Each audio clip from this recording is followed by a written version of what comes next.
Boy Dila at ang kanyang pag-ambos.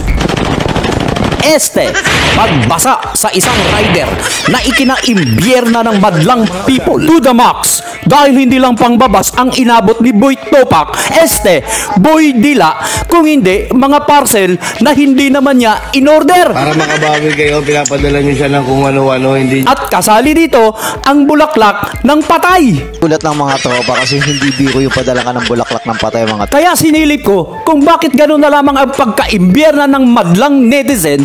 At ito ang aking nakita, na ang mga nambabasa sa wata-wata ay hindi lang malaking abala at perwisyo, kung hindi ang mga ugali nito ay naging parang mga barbarian.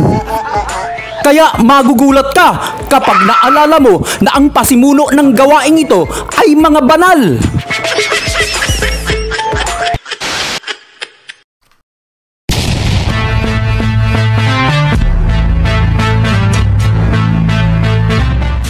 Nagsimula nga po ang pista na ganito nang ambusin tayo ng mga Kastila. Nang maglagay ang mga Kastila ng santong kabayo. Santong patron sa bawat baryo, nayon at mga syudad sa ating bansa. Gamit ang mga makukulay, maiingay at mga sexy sa isang prosesyon para akitin tayong mga Pinoy upang lumahok at madali tayong maturuan ng Katolikong paniniwala.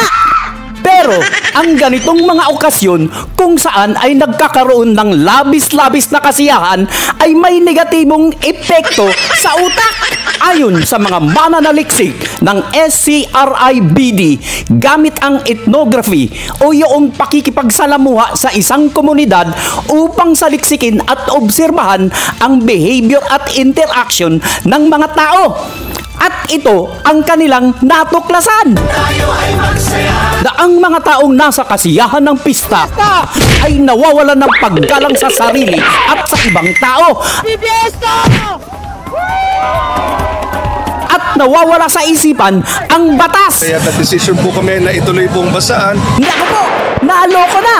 At ang tanging tugon ng banal na simbahang Katoliko na siyang pasimuno ng mga pista. Ito ba ay sinasang-ayunan ng simbahan? Hindi rin. Hoy, gising! Di ba ang pwede ninyong gawin ay itama ang mali, putulin ang ugat, ipatigil ang pista?